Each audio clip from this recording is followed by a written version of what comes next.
Hello friends, कैसे हैं आप सब लोग। जैसे कि मैं फिर से आ चुका हूँ अपनी अकाउंटिंग केमिस्ट्री सीरीज पर। आज काफ़ी टाइम बाद मैं फिर से अपने चैनल को स्टार्ट किया है। जैसे कि काफ़ी टाइम पहले हम लोगों ने बहुत सारी चीज़ें स्टडी करी थी, अब आज फिर से ये चैनल स्टार्ट करने का मोटिव ये है कि कहीं ना कहीं आप सब लोगों को एक अच्छी नॉलेज इस टाइम पे देना, क्योंकि आप सब लोग जानते हो पैंडेमिक का टाइम चल रहा है और इस सब टाइम हम सब अपने घर पर हैं और कहीं ना कहीं ऑनलाइन एजुकेशन भी नहीं चल रही है काफ़ी स्टेट्स में। तो जैसे कि हम सब जानते हैं हमारे एग्ज़ाम का भी कोई टाइम फिक्स नहीं है, शेड्यूल कब होंगे। जैसे कि जो भी स्टूडेंट्स हैं लाइक जेईई मेंस एडवांस की जो तैयारी कर रहे हैं, नीट की तैयारी कर रहे हैं, वो मेरे फ्रेंड्स, आज मैं आपको ऑर्गेनिक केमिस्ट्री की कुछ इंपॉर्टेंट टॉपिक्स जो आज मैं स्टार्ट करने वाला हूँ, और ये जो सीरीज मैं आज से स्टार्ट करूँगा ये मैं कंटिन्यूस उसको लेके चलने वाला हूँ काफ़ी लंबे टाइम तक। इसमें क्या है, आज हम जो स्टार्ट करेंगे वो रीएजेंट सीरीज स्टार्ट करेंगे ऑर्गेनिक केमिस्ट्री के अंदर। आज हम सबसे पहले रीएजेंट्स के बारे में पढ़ेंगे। रीएजेंट्स होते क्या हैं, ये कैसे वर्क करते हैं।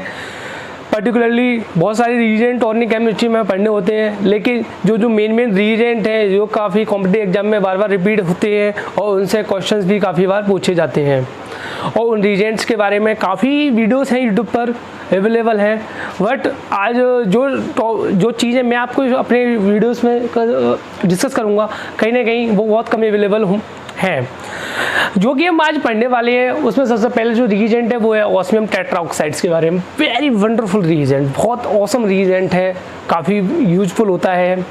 सबसे पहले हम जानेंगे कि रीजेंट क्या होता है। रीजेंट को जानना बहुत ज़रूरी है।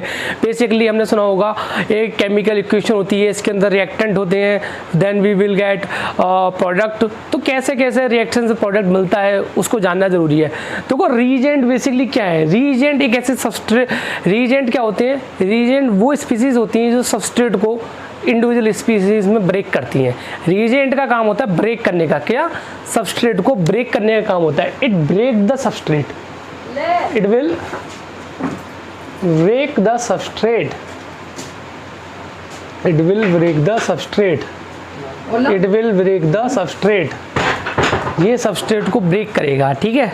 अब कुछ स्टूडेंट जो कि बिल्कुल बेसिक लेवल पे हैं, क्योंकि ये जो चैप्टर है वो हर किसी के लिए इम्पोर्टेंट तो मैं ये नहीं चाहूँगा कि जो कुछ बहुत सारे स्टूडेंट्स हैं जिनका लेवल बहुत अच्छा होगा, कुछ मीडियम भी होंगे, तो हर एक के लिए जानना ज़रूरी है बेसिक्स से। तो सबस्ट्रेट जैसे कि हम जानते हैं, सबस्ट्रेट जैसे कि आप सोचिए लाइक मैं आपको एक बहुत अच्छा बेसिक एग्जांपल दे के बताता हूँ। लाइक इस हम वेजिटेबल ऑयल को या वेजिटेबल घी में कन्वर्ट करते हैं, मतलब ईथीन मॉलिक्यूल हमने लिया, तो ईथीन जो मॉलिक्यूल होता है उसके अंदर हम सब जानते हैं CH2 पाया जाता है। यहाँ पे देखिए CH2 CH2। और ये ईथीन मॉलिक्यूल है, जब इसके अंदर हम क्या डालते हैं, इसका हाइड्रोजनेशन करते हैं इन द प्रेजेंस ऑफ निकल कैटलिस्ट, तो ये क्या होता है CH3 ईथीन में कन्वर्ट हो जाता है। तो बेसिकली जब ये ईथीन था तो ईथीन जो एक अनसैचुरेटेड कंपाउंड है, ये जब सैचुरेटेड कंपाउंड में कन्वर्ट हुआ तो ये कैसे हुआ, अपने आप तो नहीं हो गया। तो कहीं ना कहीं ये इस रिएक्शन को करने के लिए कुछ ना कुछ नीड पड़ी होगी, कोई ना कोई रीजेंट आया होगा और उसने इस अनसैचुरेटेड कंपाउंड को सैचुरेट में कन्वर्ट किया होगा। समझ रहे हैं ना आप लोग। जैसे कि यहाँ पे हाइड्रोजन था, अब हाइड्रोजन क्या किया, एक ऐसे सबस्ट्रेट वर्क कर रहा है, यहाँ पे क्या कर रहा है, सबस्ट्रेट की तरह वर्क कर रहा है। That means it will reduce the unsaturated carbon carbon double bond into saturated carbon carbon single bond. ये क्या कर रहा है, जो कार्बन कार्बन के बीच जो डबल बॉन्ड है उसको कार्बन कार्बन सिंगल बॉन्ड में कन्वर्ट कर रहा है। दैट मीन्स उसको सैचुरेटेड कन्वर्ट कर रहा है। तो ये बहुत ज़्यादा बेसिक एग्जांपल था, हमने समझा कि कैसे कैसे रिएजेंट अपना वर्क करते हैं और कैसे कंप्लीट कराते हैं रिएक्शन को। ओके, समझ रहे हैं आप सब लोग, ठीक है। और जैसे कि आज हम जो टॉपिक पढ़ने वाले हैं वो है बहुत इंपॉर्टेंट रीजेंट है। अब ये जो एग्जांपल मैंने आपको समझाया इसलिए समझाया क्योंकि ये जब तक आप इस बेसिक्स को नहीं समझेंगे हाई लेवल पर नहीं जा पाएंगे, ठीक है। तो मेरे फ्रेंड्स आज हम स्टार्ट करते हैं ऑस्मियम टेट्राऑक्साइड्स के बारे में। जस्ट वेट,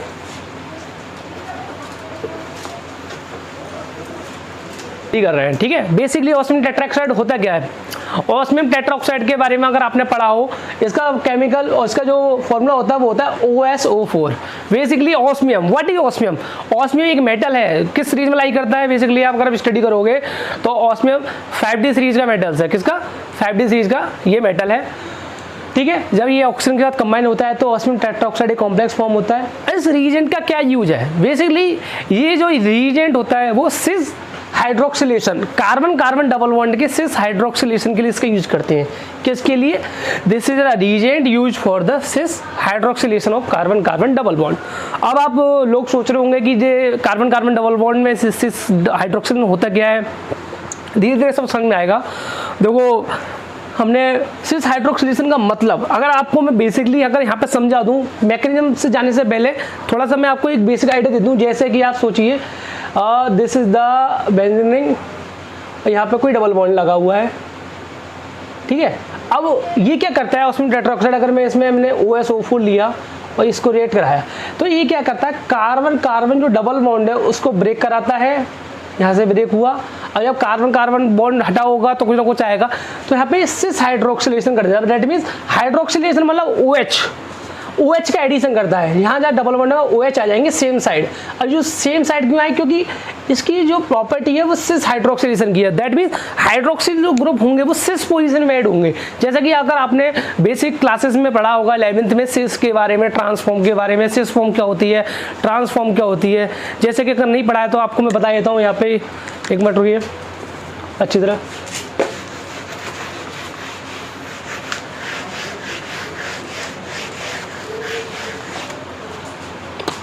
होपफुली आपको दिख रहा है ना, सब लोग यहाँ पे दिख रहा है, कवर हो रहा होगा, ये आ रहा होगा। तो सबसे पहले मैं आपको बताया था सिस के बारे में। तो सिस फॉर्म और ट्रांसफॉर्म, जैसे कि अगर आप नहीं पढ़ के आए तो एक बार यहाँ पे देख लीजिए सिस फॉर्म क्या होती है।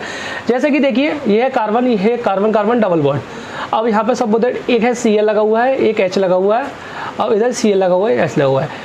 देखो सिस फॉर्म क्या होती है? सिस फॉर्म वो फॉर्म होती है जहाँ पे दो सेम ग्रुप एडजेसेंट पोजीशन पे लगे होते हैं। जैसे आप देखिए Cl है, इधर Cl है, क्लोरीन है, ये कार्बन कार्बन के सेम साइड में लगे हुए हैं, और इधर हाइड्रोजन हाइड्रोजन दोनों सेम है और ये एक साइड लगे हुए हैं। जब जब दो सिमिलर ग्रुप एडजेसेंट पोजीशन पे एक साथ लगे होते हैं तो उसको बोलते हैं सिस पोजीशन। और जब दो ही सिमिलर ग्रुप अलग अलग अपोजिट एंटी साइड में लगे होते हैं तो वो कहलाती है ट्रांसफॉर्म। जैसे कि ये थी हमारी सिस फॉर्म। अगर हम ट्रांस के बारे में जानेंगे तो क्या हो जाएगा, Cl इधर आ जाएगा, एक Cl इधर आ जाएगा, सिंपल, और एक इधर H ले लो, इधर H ले लो, तो ये कौन सी हो गई, ये ट्रांसफॉर्म हो गई। तो समझे सिस फॉर्म और ट्रांसफॉर्म का अंतर। तो ये क्यों समझाया मैंने, क्योंकि ऑस्मियम टेट्राऑक्साइड की कहानी को समझने के लिए हमें ये बहुत जानना बहुत ज़रूरी है कि सिस और ट्रांसफॉर्म होती क्या है। जैसे कि आप लोग देखिए, मैंने बताया कि इसका यूज क्यों होता है, cis hydroxylation, carbon carbon double bond के सिस हाइड्रोक्सिलेशन के लिए इसका हम यूज करते हैं। जैसे कि देखिए मैंने आपको बताया कोई साइक्लोहेक्सेन रिंग थी, उसके अंदर कार्बन कार्बन डबल बॉन्ड था C1, ये C1 कार्बन है, ये C2 कार्बन है, ठीक है। अब हमने OSO4 डाला, OSO4 क्या करेगा, इस कार्बन कार्बन डबल बॉन्ड को ब्रेक करेगा, तो यहाँ पे करेगा जहाँ पे OH आ जाएंगे सिमिलर साइड, ये इसकी प्रॉपर्टी होती है। अब ये तो हमने समझ लिया। अब ये इसकी प्रिपेयर कैसे होता है, बनता कैसे OH4, उसकी मैकेनिज्म क्या है, इसको हम स्टडी करते हैं धीरे धीरे, ठीक है। होपफुली आप पहले इसको नोट कर लीजिए, थोड़ा सा करना चाहे तो फिर हम आगे बढ़ते हैं। अब प्रिपरेशन के बारे में स्टडी करते हैं। प्रिपरेशन तो OSO4 बनता कैसा है। सबसे पहले OSO4 को बनाने के लिए हमें क्या करना पड़ता है, जो हमारे पास ऑस्मियम जो मेटल है, ऑस्मियम मेटल को हमें क्या करना है, और ऑस्मियम मेटल हो सकता है या उससे बना कोई भी कंपाउंड हो सकता है, उसको क्या करेंगे, एयर की प्रेजेंस में हीट करते हैं। किसकी प्रेजेंस में, एयर। दैट मीन्स एयर का मतलब क्या है, ऑक्सीजन, O2। जैसे देखिए ऑस्मियम मेटल है, हमने इसके अंदर O2 डाल दी, हीट किया, क्या बन गया, OSO4 बन गया, simple. This is the basic preparation method to prepare osmium tetroxide, ठीक है। ये क्या हुआ, एक बेसिक मेथड है ऑस्मियम टेट्राऑक्साइड को बनाने के लिए, ओके। अब हम जानेंगे मैकेनिज्म के बारे में। मैकेनिज्म क्या है, कैसे ये बनी। अब मैकेनिज्म क्या होता है, देखो कॉम्पिटिटिव एग्जाम में मैकेनिज्म नहीं आती, लेकिन जाननी बहुत जरूरी है कैसे कैसे, क्योंकि ऑर्गेनिक केमिस्ट्री का बेस है। Without mechanism you will not be without mechanism you will not be able to understand organic chemistry. Without mechanism आप ऑर्गेनिक केमिस्ट्री को समझ नहीं पाएंगे, क्योंकि कैसे कैसे अटैक हो रहा है, ठीक है। सबसे पहले हम जानते हैं, अब मैकेनिज्म के लिए हमारे पास सबसे पहले क्या होना चाहिए था, कार्बन कार्बन डबल बॉन्ड होना चाहिए। हम क्या लग रहे हैं, हमने रिएक्टेंट लिया, रिएक्टेंट में क्या है हमारे पास, कोई भी कार्बन कार्बन डबल बॉन्ड ले लिया। हमने ऑस्मियम टेट्राऑक्साइड डाला, OSO4। देखिए OSO4 में ऑस्मियम की 8 बॉन्ड बनाएगा, ये देखिए इधर 4 ऑक्सीजन है तो डबल डबल बॉन्ड बनाएगा 4 के साथ। यहाँ पे देखिए ऑक्सीजन के में +8 में, क्योंकि एक ऑक्सीजन में -2 चार्ज होता है, 4 ऑक्सीजन तो कितना हुआ, -8। तो ओवरऑल कोई चार्ज मॉलिक्यूल पे नहीं है, तो कितना हो गया, +8 इसकी ऑक्सीडेशन स्टेट होगी। अगर मैं ऑस्मियम टेट्राऑक्साइड की कहानी की बात करूँ, ये रिएक्शन होती क्यों है, ये अनसैचुरेटेड के साथ ही क्यों हो रही है, सैचुरेटेड के साथ क्यों नहीं हो रही है, ये भी क्वेश्चन बहुत अच्छा पूछा जाता है कभी कभार। तो ये इसका आंसर आप तभी दे पाएंगे जब आपको मैकेनिज्म आती होगी। ठीक है फ्रेंड्स, आपको अगर मैकेनिज्म आती है तो ही आप इसका आंसर दे पाओगे कि ऑस्मियम टेट्राऑक्साइड अनसैचुरेटेड कंपाउंड के साथ रिएक्ट कर रहा है, क्यों, वाई सैचुरेटेड के साथ क्यों नहीं कर रहा है, क्योंकि ये एक इलेक्ट्रॉन डेफिशिएंट स्पीसीज है। मे बी ये एक इलेक्ट्रॉन डेफिशिएंट स्पीसीज है। ये क्या करती है, इलेक्ट्रॉन रिच साइड पर अटैक करती है। ऐसी साइड जहाँ पे इलेक्ट्रॉन बहुत एक्सेस में है, आप देखिएगा जैसे कि यहाँ पे कार्बन कार्बन डबल बॉन्ड है, ये एक्सेस में इलेक्ट्रॉन है, ये क्या करेगा, इस पर अटैक करेगा। अब इस रिएक्शन को कराने के लिए हमारे पेरिडीन की प्रेजेंस में हम इसको कराते हैं बेस की फॉर्म में। ठीक है, और यहाँ पे देखिए अटैक करेगा, एक एक्स्ट्रा बना लेता है, क्या बना लेता है, यहाँ पे ये रिएक्शन होगी इस तरह से, आप देखिए नेगेटिव इधर जाएगा, ठीक है, इधर जाएगा पॉजिटिव नेगेटिव, और यहाँ पे क्या हुआ, नेगेटिव, इस तरह से ये सब की एक बॉन्ड फॉर्मेशन हो जाएगा। देखिए ठीक है, इधर गया नेगेटिव पॉजिटिव वन, इधर नेगेटिव पॉजिटिव बन गया। ये क्या बन गया, ऑस्मिक एस्टर बोलते हैं। क्या बोलते हैं इसको, ऑस्मिक एस्टर बोलते हैं। यहाँ पे क्या होता है, यहाँ पे ये +8 से +6 में आ जाता है, तो मतलब इसका क्या हुआ, रिडक्शन हुआ, क्या हुआ, रिडक्शन हुआ। ठीक है, इसका रिडक्शन हो जाता है। अब देन हम इसमें क्या डालते हैं, इसको रिफ्लक्स कराते हैं किसके साथ, aqueous alcoholic sodium sulphate, aqueous alcoholic solution लेते हैं सोडियम सल्फेट Na2SO3 का। ये क्या करता है, एक रिड्यूसिंग एजेंट की तरह काम करेगा। रिड्यूसिंग एजेंट की तरह काम करने का मतलब क्या है, रिड्यूसेस अदर सेल्फ ऑक्सीडाइज, दूसरे वाले कंपाउंड को रिड्यूस करा देगा और खुद ऑक्सीडाइज हो जाएगा, समझे। ओके, अब ये क्या करेगा, जब फर्दर जब इसको रिड्यूस, ये क्या कर देगा, इसको रिड्यूस करा देगा। दैट मीन्स यहाँ पे एक OH, यहाँ पे O पे H आ जाएगा, यहाँ पे OH आ जाएगा और OSO3 यहाँ से निकल जाएगा सिंपल। इसके लिए हमारा क्या बना, सिस 1,2 डाइहाइड्रोक्सिल, आप दे सकते हैं 1 पोजीशन में OH, सेकंड में OH, और क्या है सिस पोजीशन में आ गए, इसलिए एक और दूसरे पे क्या कहलाया, सिस 1,2 डाइहाइड्रोक्सिल प्रोडक्ट। और यहाँ पे जो OSO3 निकला, ये क्या करता है, मॉइस्चर फॉरेवर होता ही है, रिएक्शन ऑफ वाटर कहीं ना कहीं होती है, तो उसके साथ रिएक्ट करके ऑस्मिक एसिड बना देता है। इससे हमें कोई मतलब नहीं होगा, बट हमें क्या था, ये ओवरऑल मैकेनिज्म थी, कैसे कैसे हमारे पास पैसे ऑस्मिक टेट्राऑक्साइड आया, इलेक्ट्रॉन डेफिशिएंट था, इलेक्ट्रॉन जिस साइड पर अटैक करा, एस्टर फॉर्मेशन हुआ, उसके बाद रिडक्शन रिड्यूसिंग एजेंट डाला, और रिड्यूसिंग एजेंट क्या करेगा, रिडक्शन कराएगा। रिडक्शन का मतलब एडिशन होगा, एडिशन का मतलब इलेक्ट्रॉन का एडिशन होगा। तो यहाँ पे एक H यहाँ पे आएगा, एक H यहाँ पे आएगा, बन गया। और अगर आप, लेकिन अगर हमें कॉम्पिटिटिव एग्जाम में करना है तो हम डायरेक्ट भी कर सकते हैं। होपफुली आपको समझ में आया हो इसके बारे में। अब आज जो हमने रीजेंट पढ़ा है, इससे रिलेटेड हम इसके क्वेश्चंस भी करेंगे नेक्स्ट लेक्चर में। होपफुली बहुत सारे क्वेश्चंस हैं, कैसे कैसे आते हैं, ये तो सिंपल तरीका था। बहुत सारे क्वेश्चन हिस्टोकेमिस्ट्री पे आते हैं, और बहुत सारे ऑस्मियम टेट्राऑक्साइड के साथ एक NMO भी यूज करते हैं। तो इससे रिलेटेड बहुत सारे क्वेश्चंस हैं, उसके बारे में स्टडी करेंगे नेक्स्ट लेक्चर में। होपफुली मेरी वीडियो आपको हेल्पफुल लगी हो। और आज से ये रीजेंट सीरीज है, पूरे 14 डेज चलेगी। इसमें अगले 40 डेज में 40 न्यू रीजेंट्स के बारे में हम स्टडी करेंगे, उनके एक प्रिपरेशन, एग्जाम्पल, मैकेनिज्म, उनसे रिलेटेड क्वेश्चंस पूछे गए हैं, उनके बारे में आपको कवर अप कराऊंगा नेक्स्ट 40 दिन में। आपसे मेरी रिक्वेस्ट है कि आप मेरे प्लेटफॉर्म पर जुड़े रहें। So please share my videos. This video will helpful for every student of CSIR, NET, GATE, NEET, 12th aspirants, advance level के स्टूडेंट्स हैं। कहीं ना कहीं CBSE लेवल के लिए भी हेल्पफुल नहीं होगी, क्योंकि उनका सिलेबस का पार्ट नहीं है। लेकिन जो भी नीट और एडवांस के बच्चे हैं, और हायर क्लासेस के हैं, जो ग्रेजुएशन में केमिस्ट्री पढ़ रहे हैं, BSc पढ़ रहे हैं, केमिस्ट्री ऑनर्स कर रहे हैं, उनके लिए हेल्पफुल रहेगा।